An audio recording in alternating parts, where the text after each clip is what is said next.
The first warning wasn't a scream. It was the ground. A low, steady tremor rolling across the wheatbelt. Too heavy for wind, too rhythmic for cattle.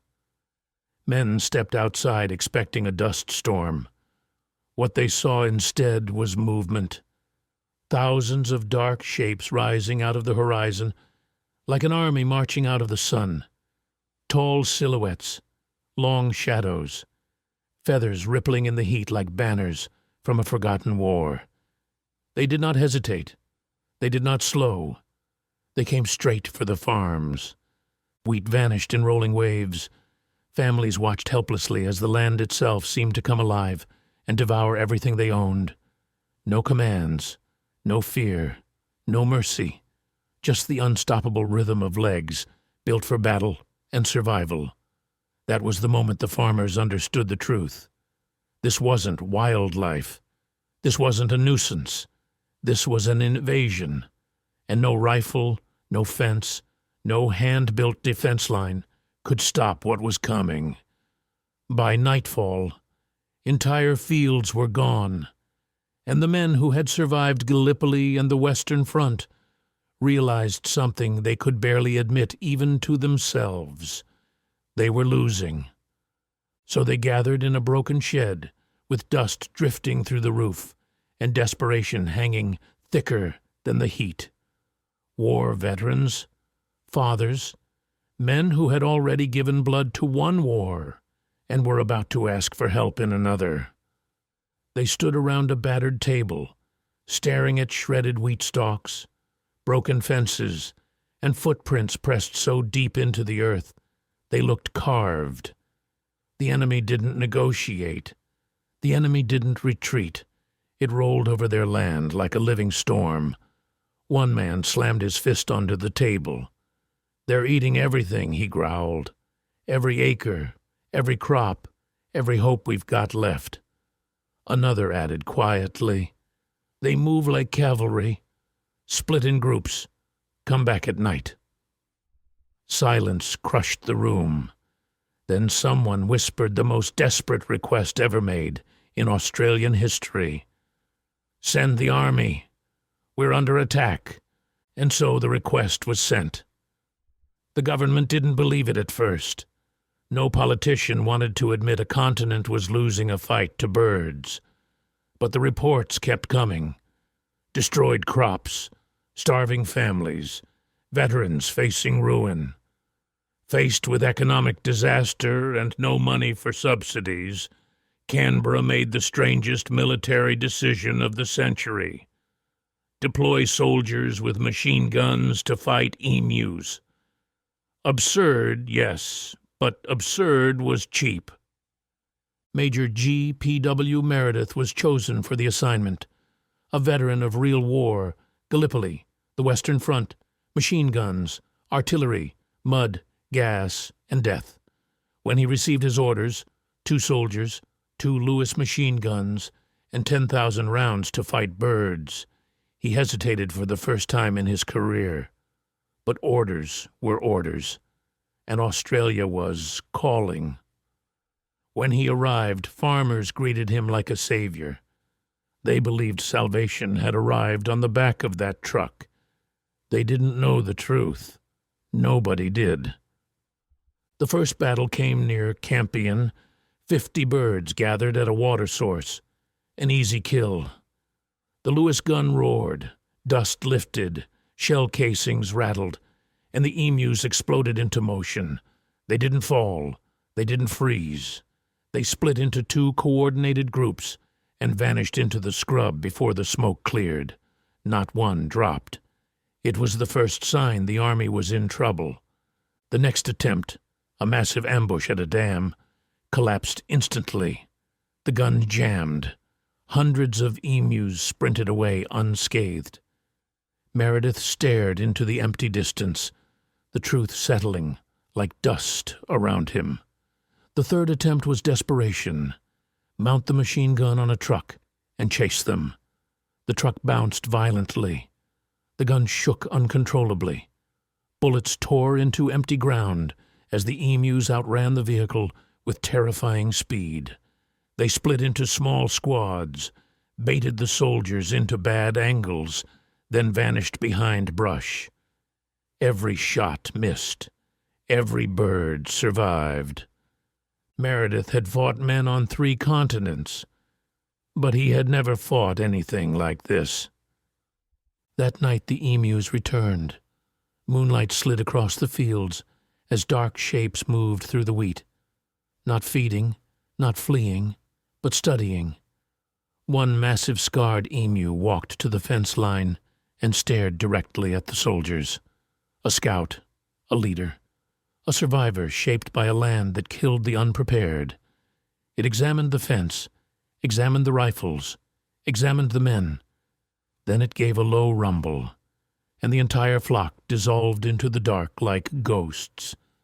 At dawn, the birds returned in smaller units, skirmish teams, raiders, tactical groups.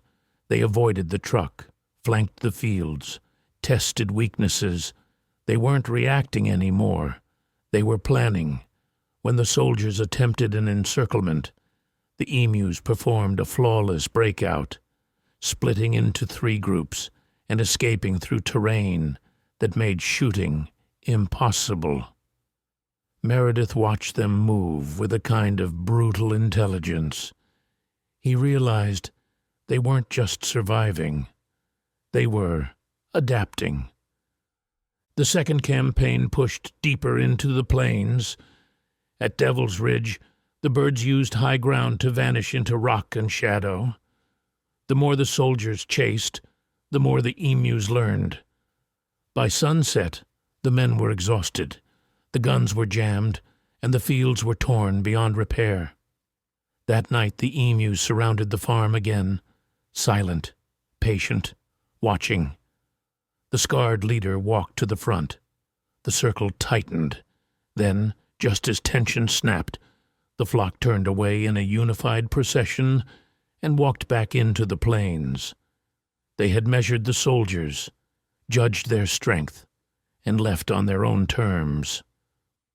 A few days later, the government canceled the operation. The soldiers packed their guns. The farmers returned to ruin. Official reports called the conflict inconclusive. But everyone on that ridge knew the truth. They had been defeated.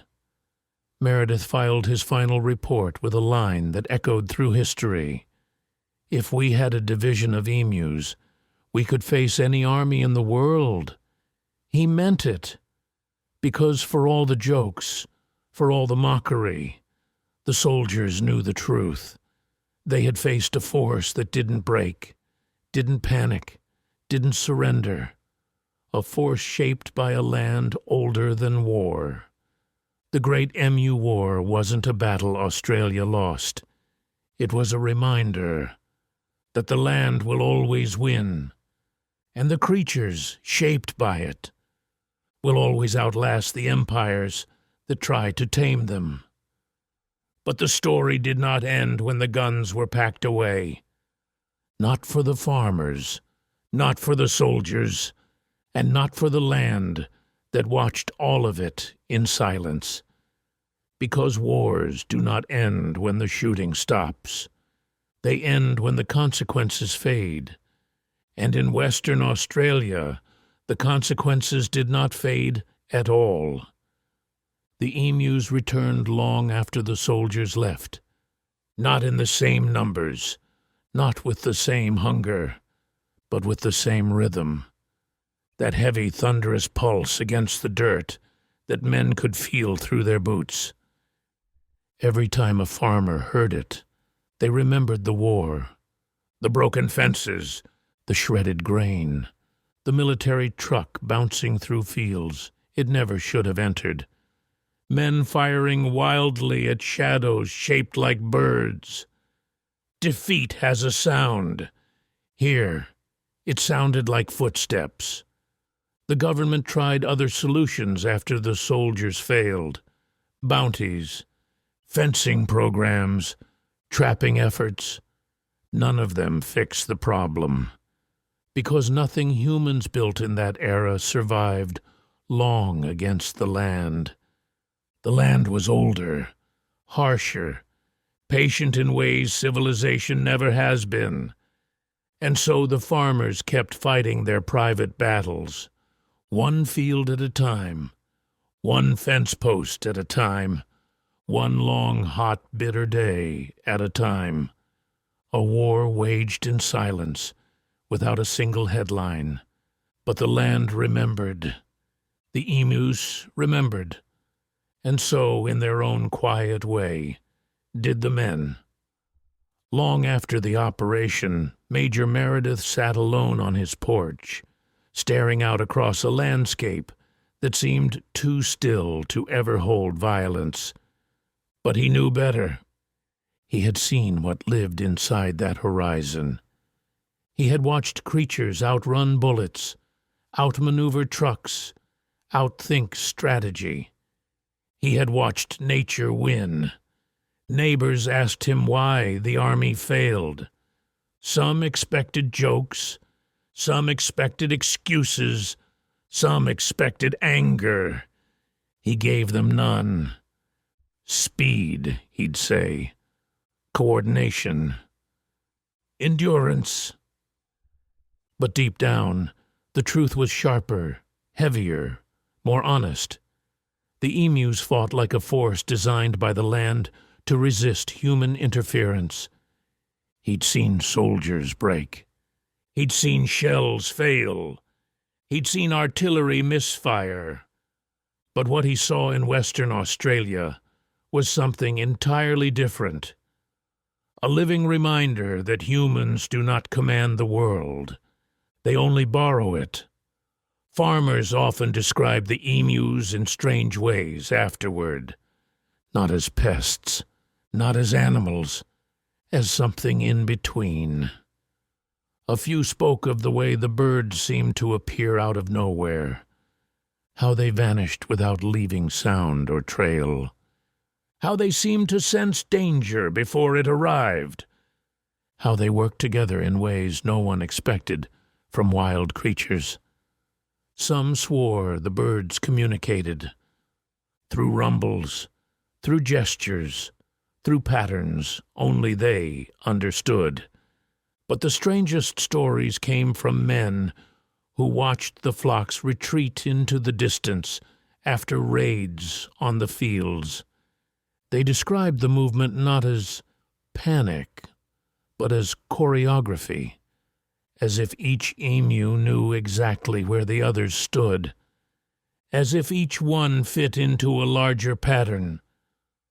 A few veterans whispered a darker thought late at night. They fought like we once did. Meanwhile, in Canberra, the aftermath was not mythic.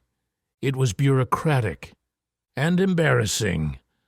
Newspapers printed the story with cruel humor. Political cartoonists weaponized the defeat. Opposition members mocked the government for being beaten by birds. Ministers held closed-door meetings to decide how to discuss it publicly. One of them slammed his notebook shut and said, "We cannot tell the world we lost a war to emus." So they didn't. They watered the story down. They hid the failure. They framed it as pest control gone wrong. But nothing stayed hidden on the frontier. The farmers knew what happened. The soldiers knew what happened. The land knew what happened. The war had been real, and they had lost. After the operation ended, the emu population continued to surge. Some years were worse than others. Some seasons brought peace.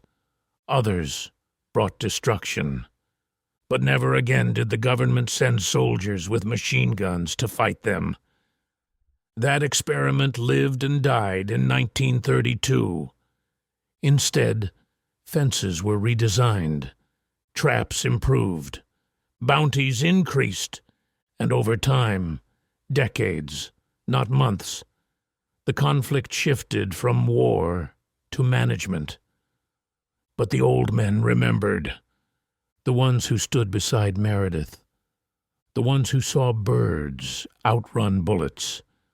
The ones who understood what the land truly was. And sometimes, on quiet nights, they'd talk about it in worn-out pubs or dusty verandas. One would say, "You ever think they let us off easy?" Another would answer, "No, I think they just didn't need anything else from us." Years later, historians dug deeper into the operation. They were stunned by what they found. The emus didn't just run fast. They changed formation when under fire. They didn't just flee. They flanked. They took high ground. They avoided bottlenecks. They retreated only to regroup. And the strangest discovery came from analysis of their escape patterns. They moved like units that understood lines of fire. Scientists tried to explain it with instinct, with vision, with stimuli and response. But the farmers who lived through it had simpler explanations. They were built by this place, they said, and this place doesn't lose. In the decades that followed, the Great Emu War became a footnote in textbooks, a joke online, a meme, something to laugh at between friends. But there is nothing funny about starvation, nothing funny about men watching their futures collapse, nothing funny about a land so unforgiving that even its birds can destroy entire livelihoods. There was no humor in the dust, no memes in the broken wheat, no punchlines in the desperation. The men who fought the emus were not fools. They were survivors. They were soldiers thrown into a battle no one prepared them for. They fought a war shaped not by politics, but by geography, by hunger, by instinct, by the silent ancient logic of a continent that refuses to soften for anyone. Major Meredith eventually retired. He lived quietly near the coast. He never sought fame, never tried to reframe the war, never defended the outcome. He accepted it. Sometimes he'd sit on the porch overlooking the distant line of brush and say, "Strangest enemy I ever faced. Hardest one, too. Not because of what they were, but because of what they weren't." People would lean forward and ask, "What do you mean?" He'd answer, "They weren't angry. They weren't cruel. They weren't trying to win. They were trying to live."